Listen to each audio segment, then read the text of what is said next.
Everybody, welcome to the Southwest Library. I'm Amanda, I'm the children's librarian, filling in for Summer, our adult librarian who normally runs these events.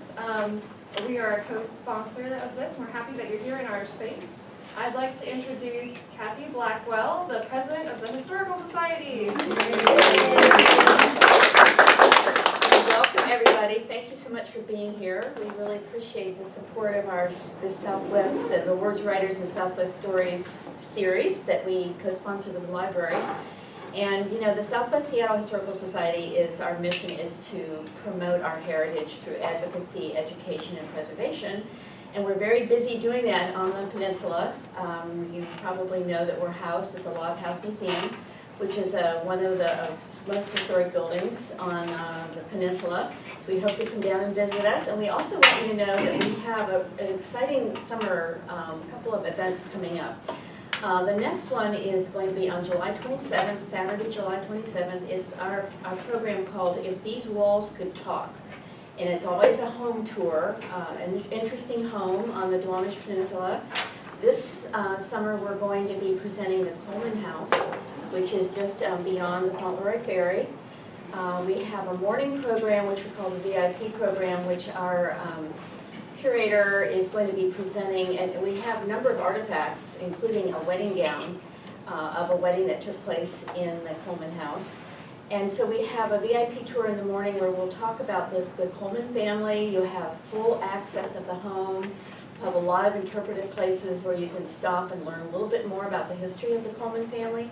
And also we're featuring Arthur Lovelace, who is the architect of that home, as well as many other homes in West Seattle and Seattle. So Lovelace and Coleman, lived about the same time. How did they end up working together and building this gorgeous mansion?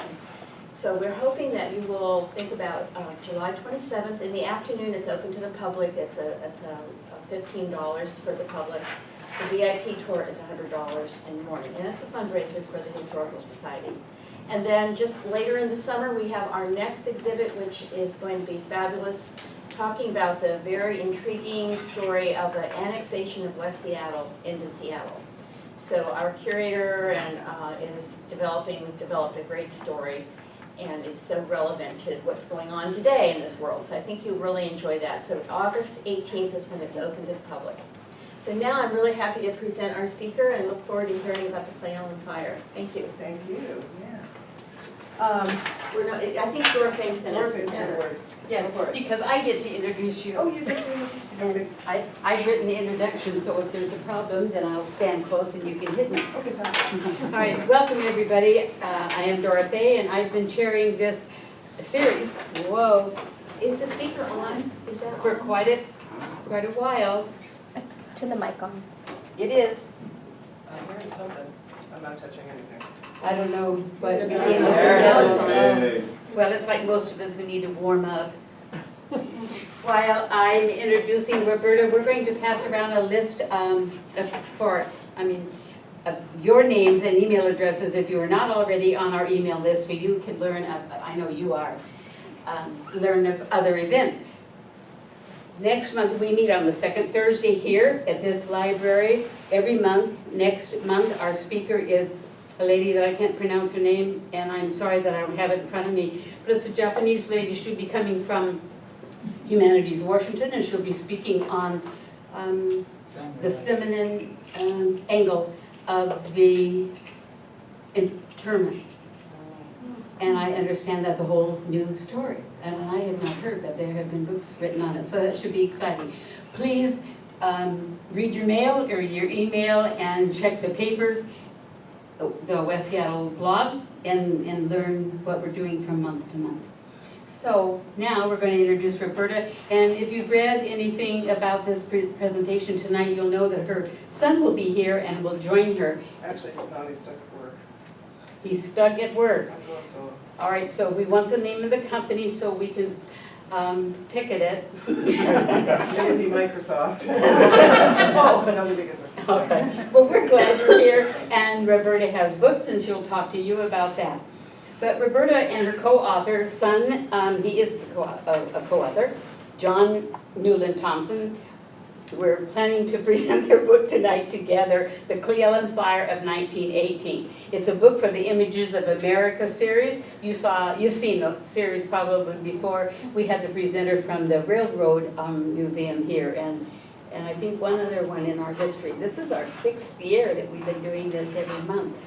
Roberta lives in West Seattle, where her family has lived since the mid-50s and attended Lafayette Elementary, Madison Junior High, and West Seattle High School.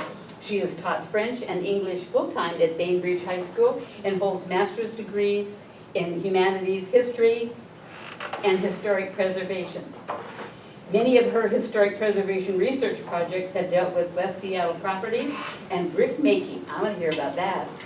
Also a musician, Roberta plays flute and oboe with the West Seattle Symphony Orchestra and North Winds Quintet. And she is a member of the Southwest Seattle Historical Society, and we appreciate that.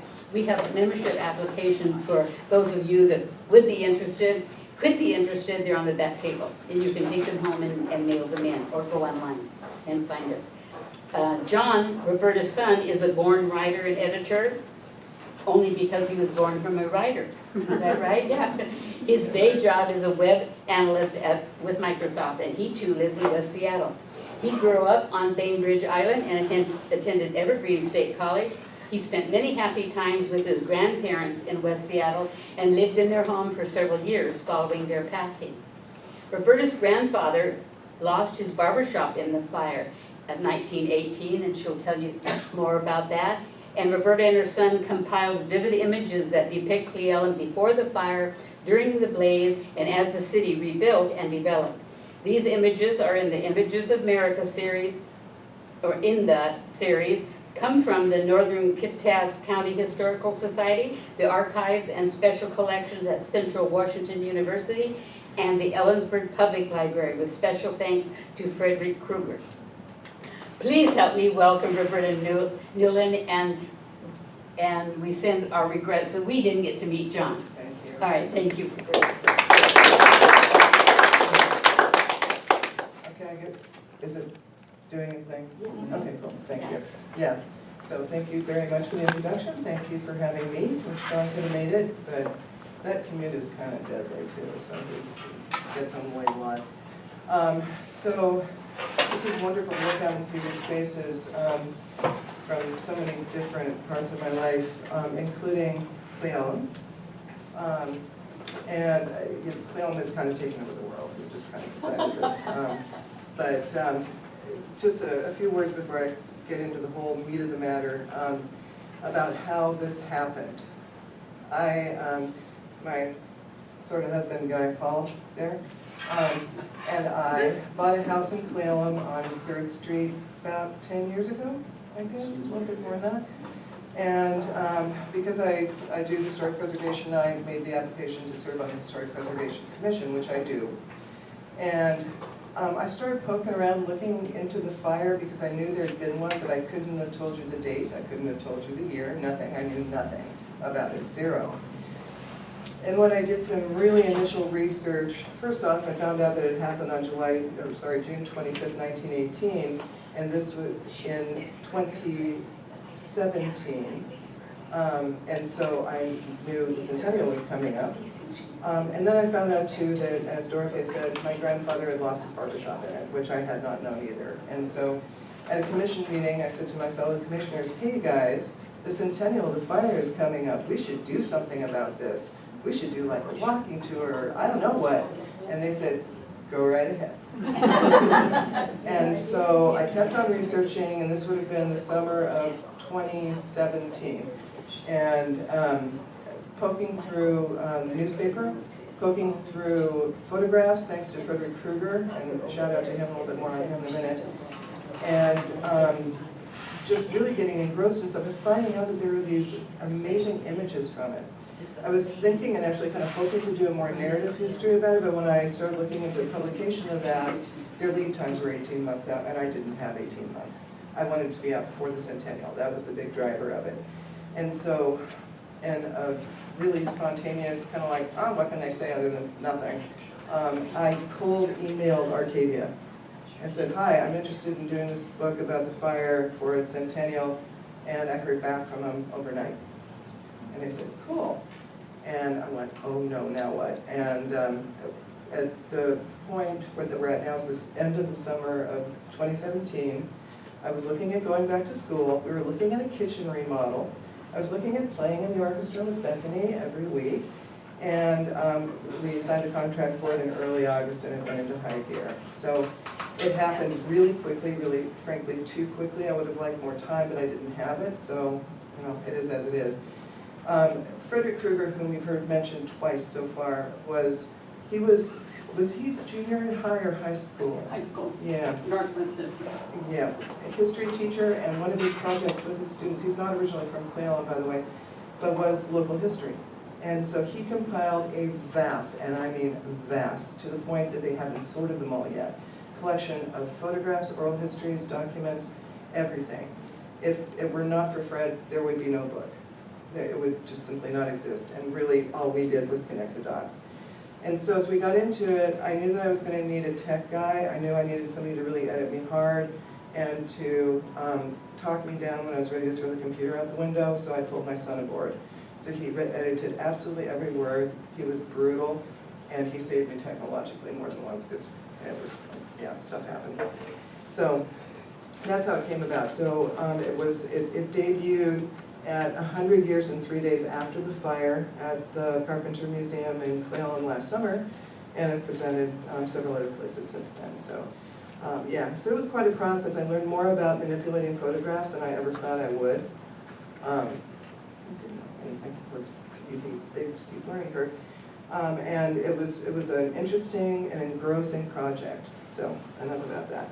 So I kind of retooled things, thinking that not everybody would know Cle Elum. How many of you have been to Cle Elum once or twice? Oh, people know Cle Elum, yay! Okay, so I can sort of abbreviate that. The settlement of Catastrophic County started really in the late 1860s with the establishment of the picture you see up there, which is Shouty's Trading Post. That image dates to 1871, and in fact, that structure burned in their 1889 fire. And as that community grew, then it pushed further westward, and gold was discovered in Liberty. How many of you have been to Liberty? Yay, even a few people who know Liberty.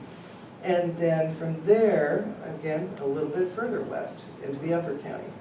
The people who founded the town of Cle Elum were Walter Reed, not of the hospital, a different Walter Reed, and his wife Barbara, who were joined by Thomas Gamble, who became the first mayor of Cle Elum.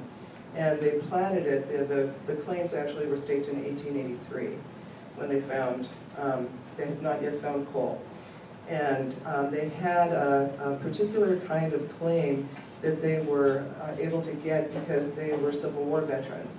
And so normally you stake a claim, you get 40 acres, a quarter section, you improve it, and if you can prove it to be profitable, prove it to be livable, then you get the land after 5 years. But the preemption claims made it so that Civil War veterans could basically deduct the amount of time they had served from that 5 years. And so they got the land straight up, all their title much quicker. So they both did that. And so the west part of town was Reed's.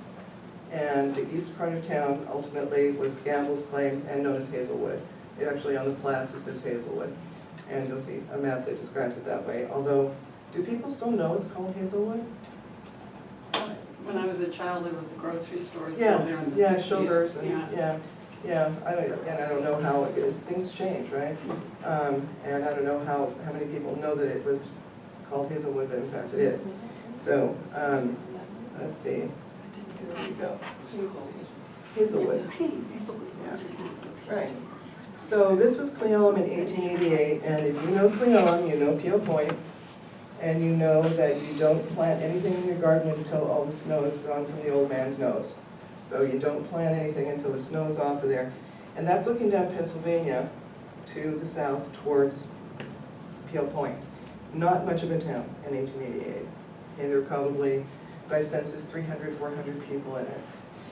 In 1891, on the corner that you can kind of see there, that was the office of Theron Stafford. who had been trained as a pharmacist but was the town's doctor, dentist, surgeon, and pharmacist. He had a son named Charlie. And it depends on which account you read. Either Charlie by himself or with a cousin were upstairs in the frame, probably false front building, playing with matches. And they created the first Cle Elum Fire of 1891. And there's actually, I was laughing because there is an actual published book on the history of Kittitas County that says that a forest fire swept into town. But it's not, bless you. It was Charlie Stafford and his matches. And he ended up growing up and becoming the Dr. Charles Stafford, who lived up on 3rd, up a block from us, who delivered many, many local babies. So he did outgrow his sort of hooligan childhood and went on to be a productive member of society. So, was he? Yeah, Charlie was? Yeah. Did he deliver you though? Can't remember which child he delivered, but one of us. At least one. These are relations. This is my mother's first cousin, and whatever that makes. Whatever it makes. Listen, yeah. So 1894, the picture is taken. You can see the baby Bill from Charlie's foibles. And some of the things that kind of became landmarks in Cle Elum were in place. If you see on the right of the frame, there's a building with sort of a peaked roof in the center. That's the Reed House, and it was one of the many business concerns of Walter J. and Barbara Reed. And next to it, there would be the Central Hotel eventually. So this would have been the corner that Charlie burned down. It ended up being the Northwest Improvement Store, the sort of the company store if Cle Elum had truly been a company town, which it was not. By now, coal had been discovered both in Roslyn and Cle Elum, and it was actually discovered by Reed. With the plaques, one thing that's interesting and will be relevant is that when Barbara Reed was absolutely convinced that Cle Elum was going to be the next Pittsburgh, I don't know why that was her city of choice, but it was. And so she insisted, and apparently she did insist, it did not come easily. They platted the streets so that they were triple wide. They were not little narrow streets. First is very wide, so is second, even third, they're quite wide. And that's because it was going to rival Pittsburgh. And it didn't really do that, but it was a nice idea. This was taken from one of the coal structures where they dumped the coal and stuff in the railroad yard. Eventually there would be 13 different train lines, train tracks running through there. They're not all up there at that point in time. So a little western town, nothing particularly special for some of us, but it is. So before the fire, okay, so you have to picture me sitting on my couch in Cle Elum the summer of 2017 with a notebook and my computer going through the entire 1910 census. Well, not the entire, only one of the 2 wards. I went through one of the wards of Cle Elum making very scientifically hash marks. Because I wanted to know if it was really as immigrant a town as I thought it was growing up. Because when I was growing up, I was born in 1960, everybody spoke Italian, Croatian, Serbian, or a combination. Polish. Polish, yeah. Funny little patois, different dialects of Italian too. My grandparents immigrated in 1916 from southern Italy. And there were some people from the area in Calabria that they were from as well. But they would mix, and there was a dialect, Calabrian dialect that was spoken, but also standard Italian and so forth. So it was a very polyglot, very diverse community. And I thought it was very immigrant, okay? Not just that it was very diverse, but that people were recent arrivals. So I sat down with my little hash mark sheet and the census and counted every single human being in Ward 1. And I found out that of all of those people in that section of town, which is the east end of town, which again will become important, 728 adults were born in European countries. There are not that many immigrants from the UK, even though you'd think with coal there would be. There weren't. This would include too the Russian Empire and the Austro-Hungarian Empire. Again, fewer than some of the other groups, but they were there too. There were 315 adults born in the United States. So more than double the number of adults in that area of Cle Elum and the east side, which you see pictured, were not born in the United States. Okay? And the children, there were 269 children who were born to 2 immigrant parents. So it really was people who had come to look for the American dream, to come and join other members of their family, as many did from my mother's and my grandfather and grandmother's families. And they were all there. If they were in the west side of town, the west side of town was less densely packed. The east side of town, you can see there, was very densely packed. And oftentimes there would be a family who owned the property, who would be boarding another family or other people who worked in the mines by that time, living in a shed, an outbuilding, the garage, whatever. There was no sewer. There was no running water, I don't think, and I don't think it was electrified. Whereas the west end of town was early to be electrified, to have running water and to have telephone service. Okay, so there was a big disparity between these two halves of town. Okay, so you can imagine what happened when fire struck. Well, who lived in the west side? People who could afford it, and they would have been less likely, they might have have a strong ethnic association, but they've been there longer. But Gamble, Reed, the doctors, the merchants, more wealthy merchants would have been in the west end, which is a much smaller area too. It's about half the size of the eastern end. Yeah, hey, please feel free to pop in with questions anytime. So this gives you an aerial view of Cle Elum, and the shot was taken in the 1950s before I-90 bypassed it. But it gives you the very real impression that this is a town that takes up, there's railroad, 1st Street, 2nd Street, 3rd Street, officially 4th, 5th, or whatever, but it goes straight up the Sand Rocks into the hills. They're mining over on this side of town, there are mines on the east side of town. This is west, this is east. And the fire broke out. It's pretty hard to spot, frankly, especially with the quality of this image. But roughly there, I think, is the Reed House, but I wouldn't swear to it, so that's just a guess. That's the 1894 fire? Or is it- No, now we're to the 1918 fire. Yeah. Excuse me. So by the time we hit 1910, Cle Elum's population was at its peak at about 2,700 and some, which is more than it is now. It's about 1,900 now. There are thoughts, some people have posited that the population by 1918, which was in between the 10-year censuses, was maybe over 3,000. It's not sure, it's not documented, we don't know. But it was, at least we know it was 2,700 and some at the time of 1910, and probably bigger in 1918. But then down it went. So I selected this picture for a couple of reasons. First off, it is Labor Day, and like I said, Cle Elum was not a company town. Many of the residents were miners, in fact. But unlike Roslyn was a straight-up company town where you got paid. You went to the company store to get your stuff. They garnished your wages if you didn't.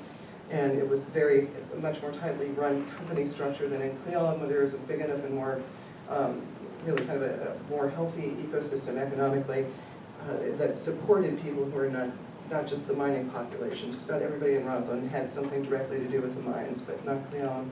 There was railroad work, there was lumber, so there were more, I guess, valid forms of employment than just the mines, although of course that was important.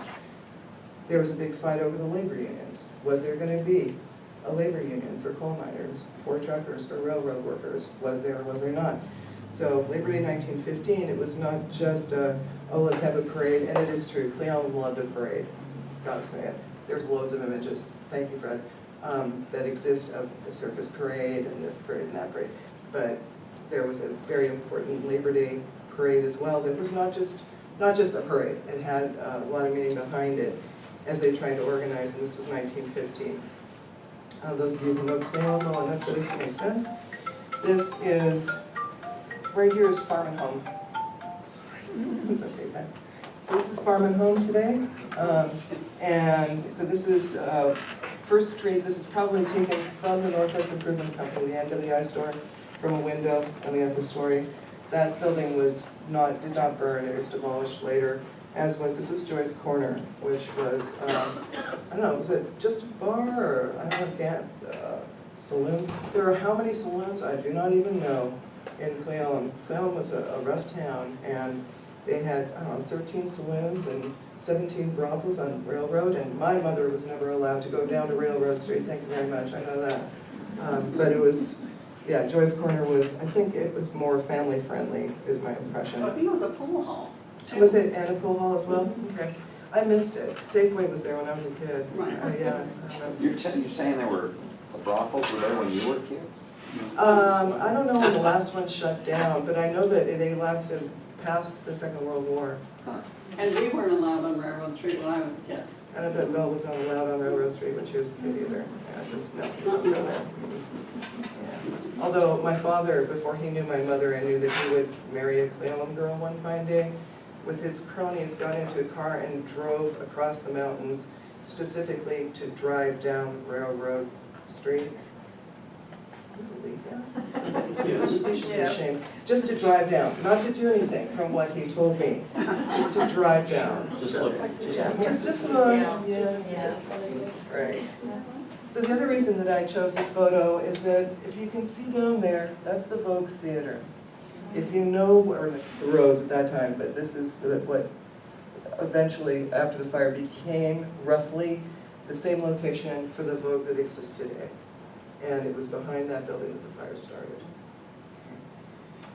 So June 25th, 1918, somewhere around 1:30 in the afternoon, something happened. They don't know what. Fred's idea, this is a Fred idea, it is not substantiated, I don't know. He thinks that there may have been a set of stairs that led to the back of the Moss building, which was, if you were looking at the theater, yeah, the Auto West is there, but it moved around the corner afterwards. But the Moss building, I think, is that one. That there may have been it was a boarding house, or a few apartments or rooms above a confectionery. The confectionery was also cooking stuff, like sugar candy stuff, during the day.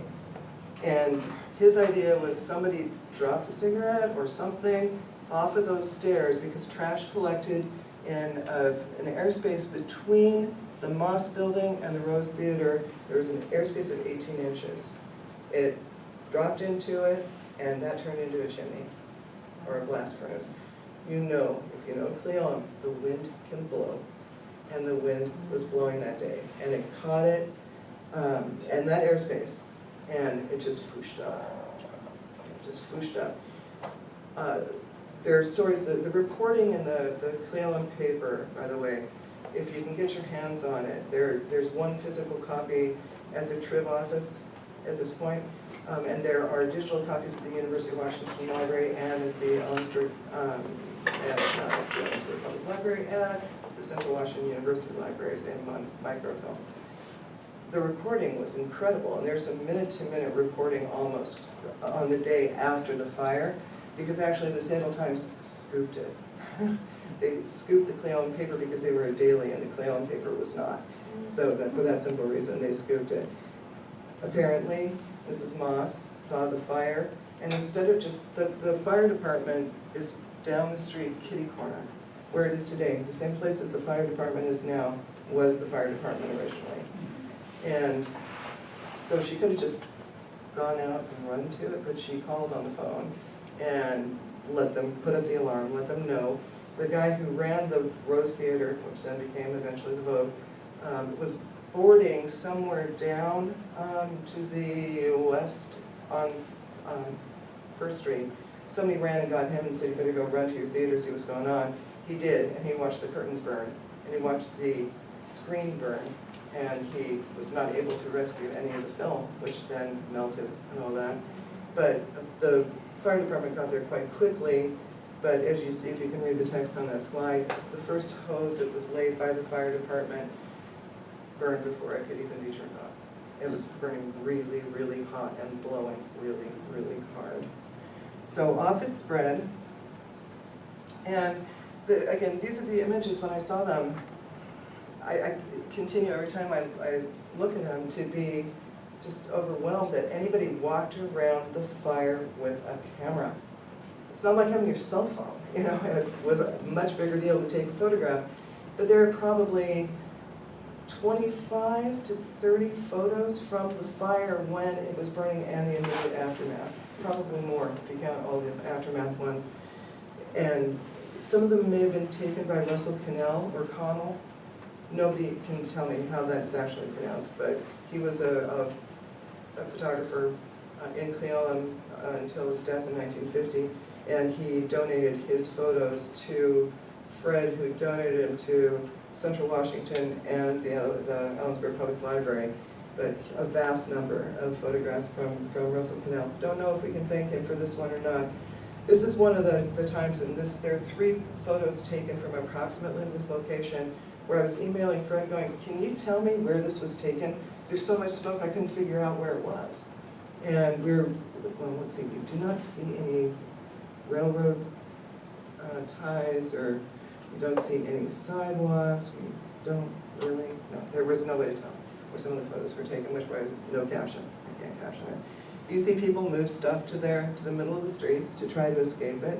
There was a story of a little child in a high chair who was parked in the middle of the street as the fire came towards it, and there were sparks landing on the blanket when they whipped the child to safety.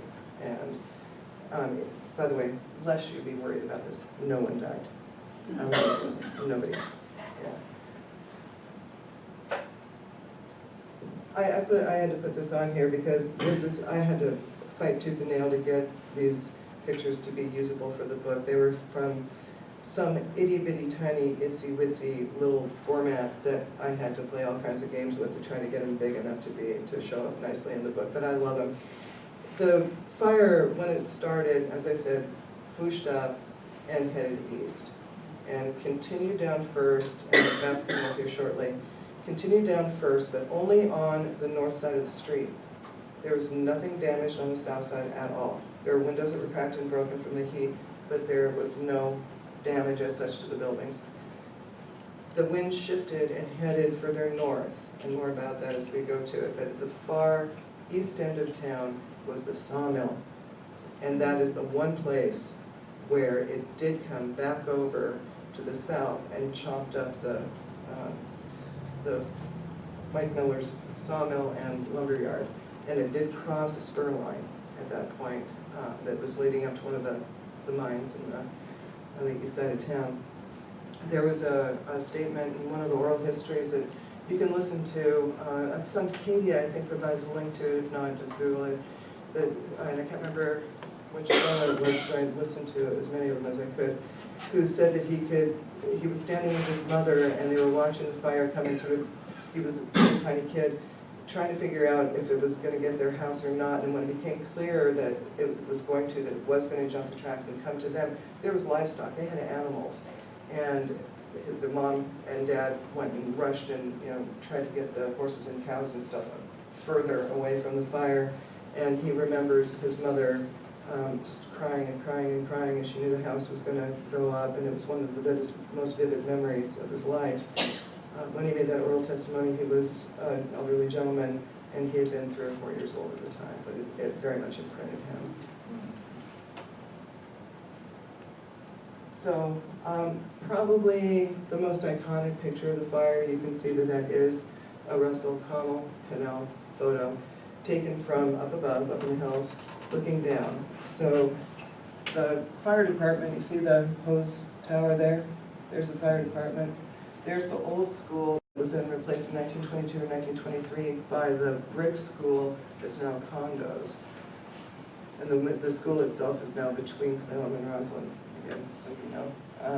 Let's see, so of note is the fact that directly across the street to the east of the fire department, which did not burn, was a brand new Carpenter library endowed by the Carpenter family. Frank Carpenter was the guy who ran the bank. Okay? And it had just opened and it burned to the ground, and which was a big fat bummer. Did he tint that photo? Yes, it's hand tinted, yeah. It's not just funny effects on the screen, it is hand tinted.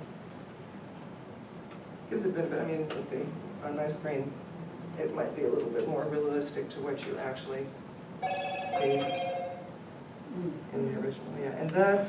They have a big blown up poster sign is one of those if you're ever interested in joining various historical societies, which of course you should. Not only the Southwest Seattle Historical Society, but the Newland-Thompson County Historical Society. You can go to the Carpenter House, and on 3rd Street, a block to the west of Oaks, whatever that's called, because I don't know the street names, even though I should. And on the 3rd floor, it's Frank Carpenter's house, is the family home. And the 3rd floor, there is an exhibit on the fire as well, including this particular image. So by the time, it took about 2.5 hours to burn out, and it burned out. People didn't really put it out. It was going too hard and too fast. So the shaded part that shows all the blocks and down to, I have to tell you in excruciating detail, the numbers of the blocks. We went by the plat maps and the newspaper reportings, and this is where my son saved my life. There's no way that I could shade a map with that detail. Are you kidding? Yeah. And so block 7 is Pennsylvania, and that's where it started, right there. Okay? And you see how it spread to the east and ran out of steam past Pio, but at Columbia, and did not burn the Hazelwood School that was there. And it ran out of fuel in part, and the wind died down. And Roslyn had sent firefighters. The Ellensburg Fire Department commandeered a train car and came, and they were there as well, and that was their turf. In addition to help put it out, they dynamited homes. They got black powder from the mines and went door to door, asking people if they would mind having their homes blown up to provide a fire break. And some of them said, yes, you may. And there were around a dozen that were actually dynamited. And there were others that were not. And on like block 23, that you see there, on the north side of 3rd Street, I spoke to a woman who bought the house from the Ray family, R-E-A-Y, I think. And apparently, at least the apocryphal story is that Harold Ray was approached by one of the people in the cars saying, can we please blow up your house? And Harold Ray came out on the front porch with a shotgun and said, absolutely not, you cannot blow up my house. Stands to this day, still occupied, and that did not burn. So good for you, Harold. Did it work? Good call, yeah. Well, yeah, they went away. Did the dynamiting work? It didn't, well, it's hard to say. They There's so many tried that in the factors. Seattle fire on 4 large buildings with no effect. Yeah, yeah, I don't Better kindling. I don't think anybody's convinced. There was, big headlines that not even dynamite could stop this fire, which, A, it wasn't dynamite, and B, it didn't stop, but who knows? Maybe it did something. Started another. Yeah. Yeah, could be. No, I Flame wish burning it's in blowing this so part. hard, but, yeah. Let's see, some of the stories that came out of it. Well, first off, there's the block where it started. One upright brick wall, but nobody was allowed to go near it because they were just waiting for somebody to go ping and have it fall over. And it was erased, it was taken down.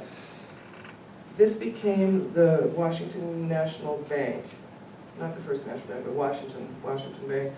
And it was around until the 50s or 60s, and then they tore it down. It was restored.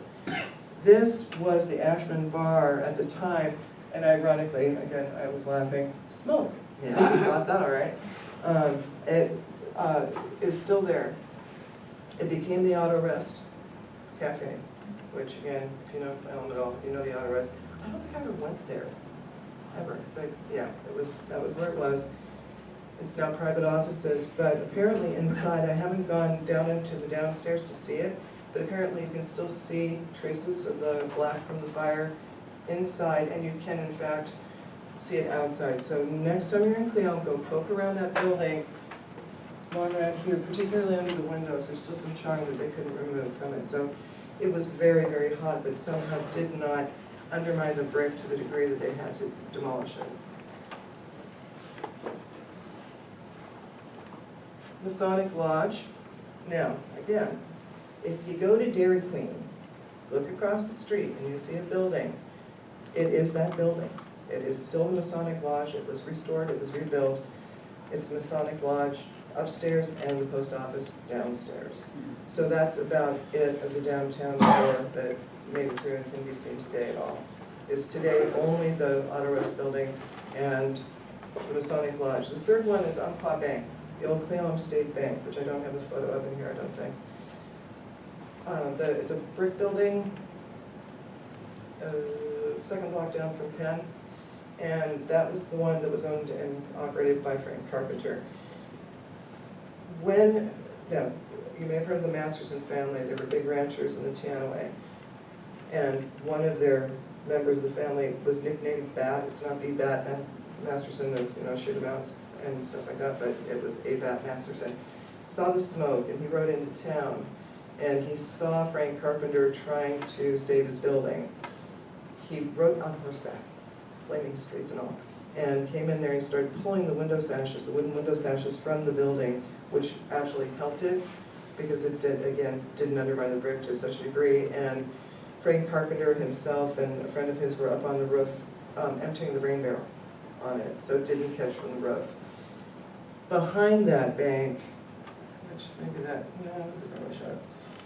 The school that you saw, go back to that one. So that structure there was right in the path, you would think, of it as the wind was pushing it north. And it also miraculously didn't burn. And the reason they think it didn't burn was that the head custodian and a guy named Harold Cox, who was the president of the class in 1918, isn't this wonderful? I love this. Got up on the roof with a garden hoses, with as much water as they could, and sprayed everything down as much as they could. And because the building was so big, even with the trajectory of the wind, it didn't come further north. Maybe because of them. They lost all the textbooks. There was a textbook depository in a separate small building. They lost all those, but they didn't lose the building. When we were speaking at the Carpenter House last year, the granddaughter of Harold Cox was in the audience. And it was a big deal in their family, and they knew it, that he had helped save the school. Very cool. So, in this photo, this is the westernmost end of anything that looks like a town. You notice that people are out in the streets. This is clearly post-fire. It's not raging anymore, although it is still smoldering. And that was what was left at least. All those photos, or that photo at the beginning of the presentation about the east end of town and the population, they were all completely burned out. There was nothing from the south side of 3rd Street to, well, all the blocks that you saw. That was the east end. They were all without homes. There are stories of people having thrown stuff out windows. Some of the stuff that was in the road was salvageable. The one tidbit that I had not even thought about was that it smoldered for 2 weeks in different places in the town. Why? You can tell me. Cold. Exactly. And you could tell who had the fullest coal bin by how long it smoldered. Yeah, they continued to smolder Yeah. for a very long time. So let's see, from the fire itself, there was a story about a guy who heard a mother calling for help in Block 7, the block that the fire started in, and decided to be a good Samaritan. And so he went up, they did have ladders up as they were trying to fight it. They did, and went up one of the firemen's ladders and went in the window of an apartment somewhere, Moss Building, I'm not sure, and helped the mother and child to safety as they walked down the stairs and out the door. It didn't have to take the ladder down. It was still okay because they could do that, but he did this kind of like Tarzan move to get him. There was one person who got hit by a truck. There was one person who got whacked by a falling piece of timber. So there were some injuries, but there, like I said, there were absolutely no deaths at all. So the 1,800 people had to go somewhere, and the town had to do something. By 4 o'clock, the fire itself, the raging blaze that was still even in town, it was done. All of this was 2.5 hours is all it took for that to happen. They started a command center. They established a command center, the mayor and his associates, at that point, the Cle Elum Echo headquarters, the newspaper headquarters, which was then on 1st Street, south side, unharmed building. And they did manage, amazingly, to get telephone service restored by the end of the day, and electricity, which is kind of amazing. But in the East End didn't have any, so guess who got it? It was the West End. And they also started to commandeer tents. They were able to get a bunch of Red Cross tents, or the first batch of tents they were able to get from a recent Jehovah's Witness revival meeting, and they pitched them. There ended up being 2 tent cities, one at the east end of town, one at the west end of town, if you know where the city park is, up on the hill, where there used to be an absolutely frigid swimming pool that I managed to get into because I was a kid. It didn't bug me that much. But yeah, up there was a tent city, and they kind of guilted the coal miners as in the owners of the coal mines, to contribute money because those were their employees that were homeless, to try to get them really decent tents. So these were not little pup tents. They were the kind, maybe you had a camp with a wooden floor, and some of them even had power apparently. They ran power to some of them, which was good because they were going to be in them for a while. It took a lot of time to rebuild them, although kind of amazingly fast as well. As you read the papers about the whole experience, at the very beginning there's daily reports. There was a sort of a society column that would tell you, that was really helpful in fact, if you wanted to know where people were, it would tell you the Cava family went to Yakima to stay with family. The Roberta family is staying with acquaintances in Roslyn. The Choice family is going to the coast on vacation. They thought it'd be a good time. But you could find people. It was a way to find out where people actually were if they were not in the tents. If you were in a tent, you could walk down, or if you were looking for somebody who was in a tent, you could just walk down and say hi. So that was no big deal. But it was a daily, every issue, because it was a weekly paper, so I should say weekly. There were weekly updates of where people were, how they were doing, what was being rebuilt. Boy, when that first load of lumber came in to the now defunct Mike Miller sawmill, still, he was opening for business. He put up a storefront partway down First Street, and along with a hardware merchant, started selling stuff as quickly as he could in order to get him back on his feet. A couple of the problems though too, remember what year this is. This is June or summer of 1918. The U.S. was still at war. In the First World War, they had entered and were continuing to fight the First World War. Armistice had not happened yet. And people were being very much encouraged to buy Liberty bonds, which they were doing because these were immigrants and or new citizens, and they wanted to support their nation. So they were cash poor and Liberty bond rich. There was not a whole lot of cash running around town, so that slowed things down too. But it did happen. They started to rebuild. And as you see there, by 1926, you wouldn't even know. You wouldn't even know what happened in that town. It's a Cle Elum thing. It's just a town that does that. It's sort of the little engine that could, I feel like, of small towns. It doesn't give up. When you think about it, and I wrote this into the intro of the book, Cle Elum basically lost every reason to exist that it had. The lumber industry slowed down. Coal mining started to slow down in the 1930s. The railroad, there is no trains stop there. There's still, 2 tracks, 3 tracks that run through, but they don't stop. The depot's gone. All of it's gone. Oh, and then I-90, which opened year-round only in the 1940s. It would be closed the pass during the winter months. It bypassed it too. What was there to keep this town going after having lost all of its reasons to exist?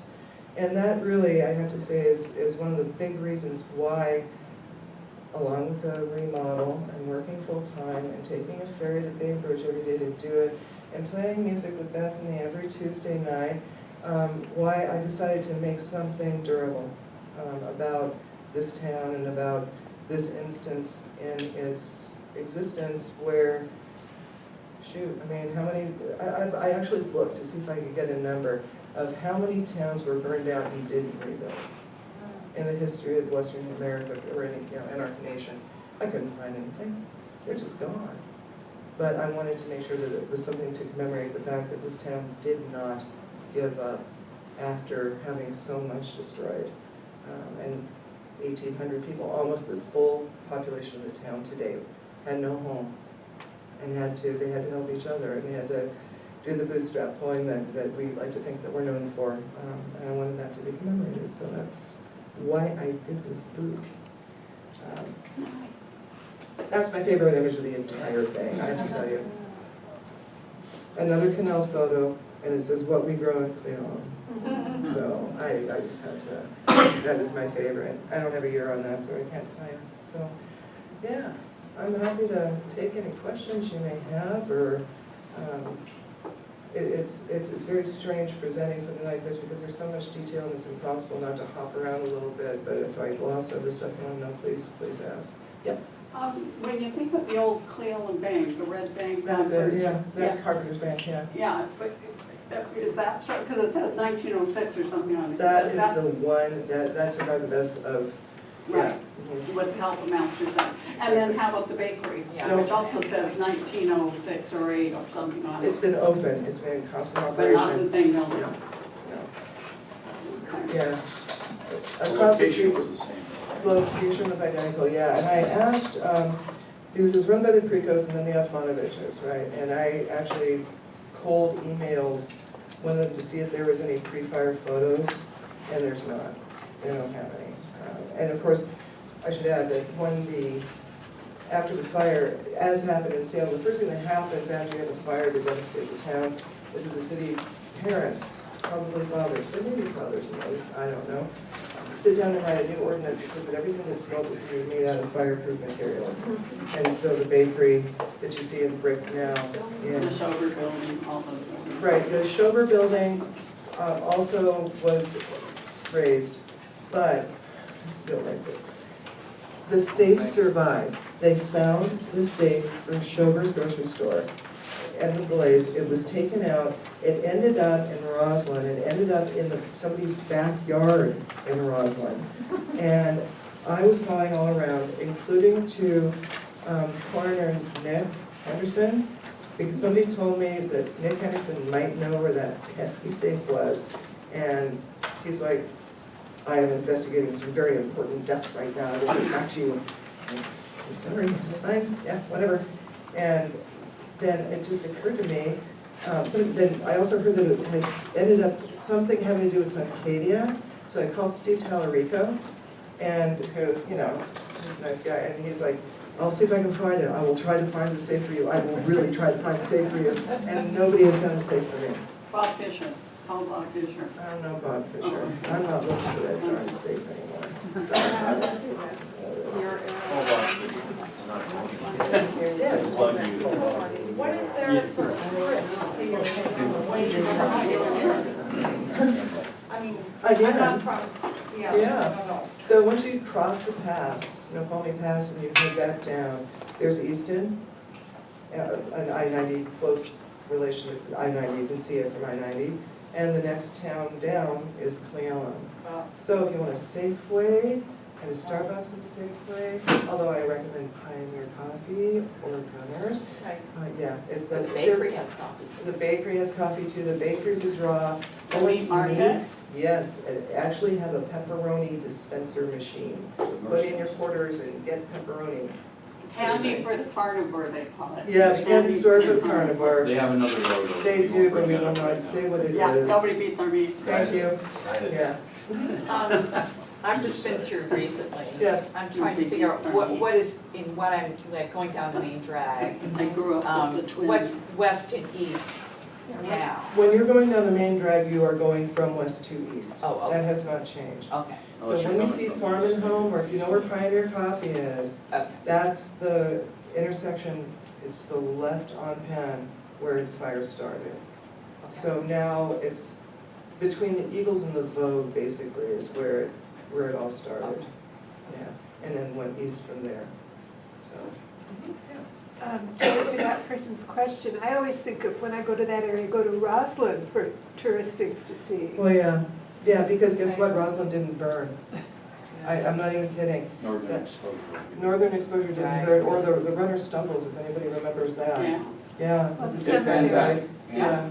The Yeah. cemetery. But you know, your pictures, I mean, they actually look like Roslyn today. Well, they do, yeah, and I mean, and if Cle Elum had not burned, and you see it, I guess, a little bit in the pre-fire picture.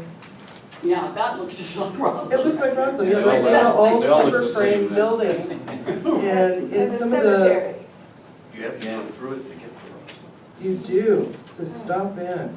But you Yeah. know, Roberta, Yeah. when you said it wasn't a company town, because it did have other things like the mill and timber and the Yeah. ranch lands around Yeah. it. But still, if you worked for the mines and lived there and worked for independent mines, you had to buy your things at the company Yeah. store or Yeah. you would not.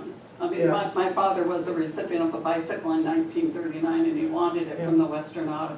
But his boss told him, his Go dad, down you to the had to end of buy the it eye. at the company store. Yeah, And it was Yeah. $32 in 1939. well, it was the most reasonable, yeah, it was a reasonable option for people too, and they made it that way.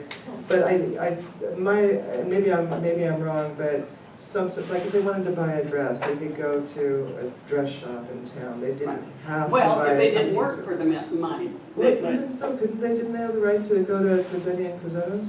I don't know. I'm I not mean, sure. that bicycle could not come from the Western Right. Auto. It had to come Had to from the come from company the store. company store, interesting, yeah. I had not had the impression it was that tightly tied.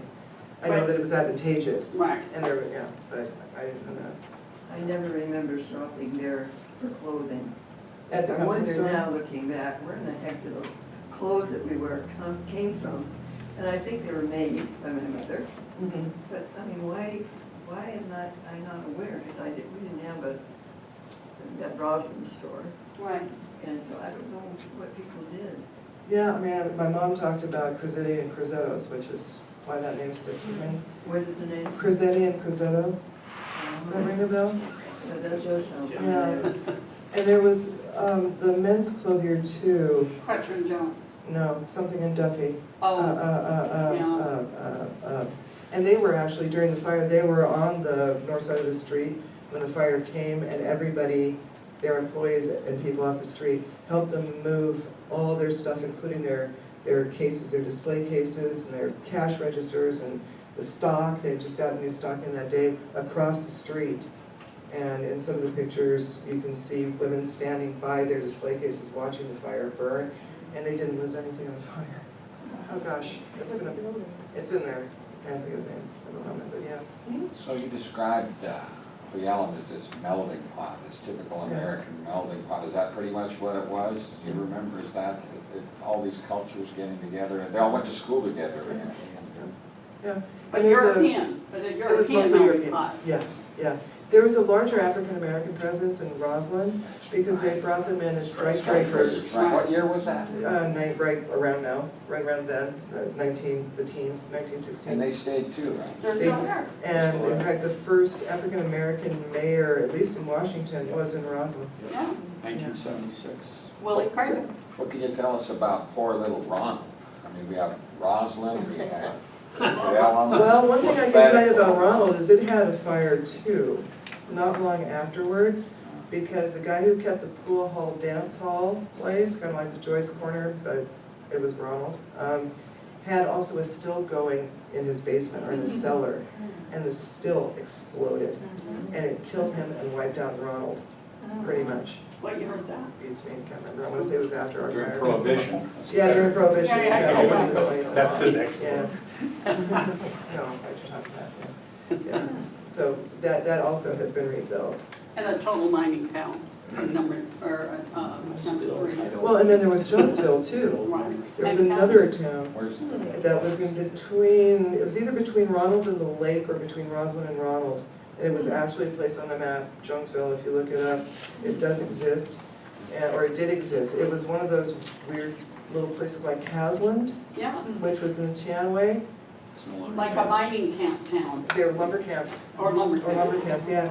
And they literally picked everything that was in them up and moved them, including the trains and the tracks and the Houses. dance It's right halls where and the the middle schools. fork Casland had a school. splits off. But it Or was, it's right, the west fork where it splits off. yeah, it's right where the forks of the town we've ever Big meet. flat. There used to be a church camp there, and there's still a camping area there. But that's where Casland used to be. And again, speaking of images, because there's the big rocks up in back of it, there are images of Casland. It makes it look like Cle Elum, like at this time. This looks like Casland. So they just picked up the stuff and moved it. Yes, ma'am. Where does that name come from? Cle Elum means swift water from the dialect of the Kittitas Band of the Yakima tribe. Yeah, and apparently it's closer to Cle Elum, T-L-E, but close enough. It's I was wondering, what do you think, what had made the city or town survive after the fire? What sorts of things, what sorts of businesses did people, because coal and lumber were on the down? At that point, they were still going pretty strong, so that kept Okay. it stable. The lumber and coal for a while. The railroad. Yeah, on the railroad. Railroad, Yeah. but it's been more recent things since maybe World War II? Yeah, I mean, the coal industry started to abate in the mid-1930s, just in time for the Depression, of course, and then it ceased altogether in Cle Elum in the early 60s. I have a vague memory of the spur track that went up to Roslyn, but I was a tiny little kid when that was still running, so it was done by then. Timber was on the So ground. is it primarily tourism that keeps it going now? I'm not gonna say it's okay. Right. Yeah, well, it doesn't have Cle Elum. Well, No, it's all Roslyn. oh, really? I mean, they Well, get off at Bullfrog That's and true. nobody comes to Cle They Elum. don't No, go to well- Safeway, huh, Sean? Well, Safeway Safeway. has the best bathroom in the area. And actually, I have a friend who says, oh, Cle Elum, I always You're remember on that the as a road. town where you can never find a bathroom anywhere, which I think is funny, but that was Yeah, they're actually waiting kind for of me. true. Yeah, and then the easy answer is there's tourism, there are essential services now, Mhm. there's medical to some degree that keeps it going. There It's are sort of a people who- bedroom. It's, for people who telecommute, it's a reasonable distance to Seattle, as long as you don't have to get here during the winter so much, but, 10 months out of the year, you're good to go, and frankly, the commute that I have every day to Bainbridge Island is no longer than, Oh, right. sorry about that, but it's true. Yeah. Are the Don't worry, I original think families still there, or has there been a real turnover? New families Yes, coming in? both, Yeah. yeah, you can find older families still around, yes.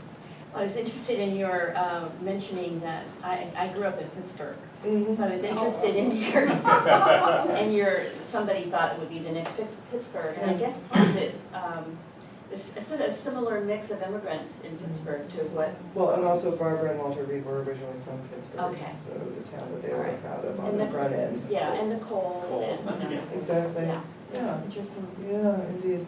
Roberta, there's a funny city ordinance that's well known in Cle Elum. All the loggers and workers chewed snooze, and they weren't allowed to spit it on the sidewalk. And so the ordinance in 1914, I think it is printed in English by city ordinance, no spitting on the sidewalks of Cle Elum. And then in Italian, no sputare, ordinance. And then in Croatian, it's a bunch of consonants and a couple vowels. Yeah. But it says the same thing in those three languages. Yeah, they were that pro. I mean, it really was like growing up in Europe. Yeah, For me, even born in '60. yeah, I just remember my grandma in Conchetta Greco. Did you know Conchetta, Ralph?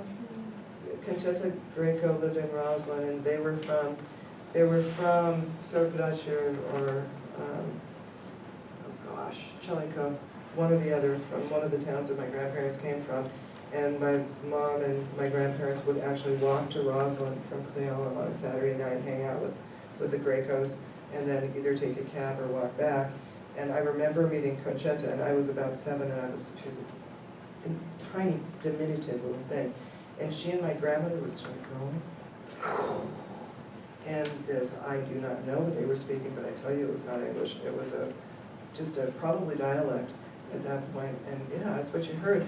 My mother was the youngest of the 3 children, and my older uncle, my grandparents arrived in 1916, as I said, and they got married and headed out. My grandfather had come earlier and scoped out. He'd worked across with his father and one brother to Cle Elum and decided to settle there, and went back and got a bride, arranged marriage with my grandmother. And they had a son 9 months and 1 day after the wedding. And so my uncle, the oldest child in the family, grew up hearing only Italian, went to school. Of course, there was no kindergarten in those days. There was only first grade. He started in first grade. Could not speak English, and he had to hold back a year. He had to do a second go-around of first grade, because he didn't speak English. and that was shame for the family. Therefore, my Uncle Lee spoke really good Italian, my Uncle Elio spoke less good Italian, and my mother Gloria understood quite well, but wasn't as comfortable speaking as the older siblings, because it was simply not, they wanted to assimilate. Thank you very much, you're here, you'll speak English if you can. And my grandmother ran an apartment house, she ran the Cava apartment house, and if you know Cle Elum from the older days, and she was doing business with people. She had to be able to speak the language, and my grandfather too needed to, as a barber, to be able to speak English. So there was a real need to, as well as sort of a perceived, I think, moral imperative to, hey, you chose to come here, so learn the language. So, Bill, did you grow up speaking Italian? Or? But your grandfather seemed to me always spoke very clearly his English. Yes, from what I was years, when I was a kid, I didn't think that he spoke Italian. Yeah, yeah. He was always. It was not heavily accented. Yeah. But he loved his opera. Oh my gosh. Yeah. Well, thank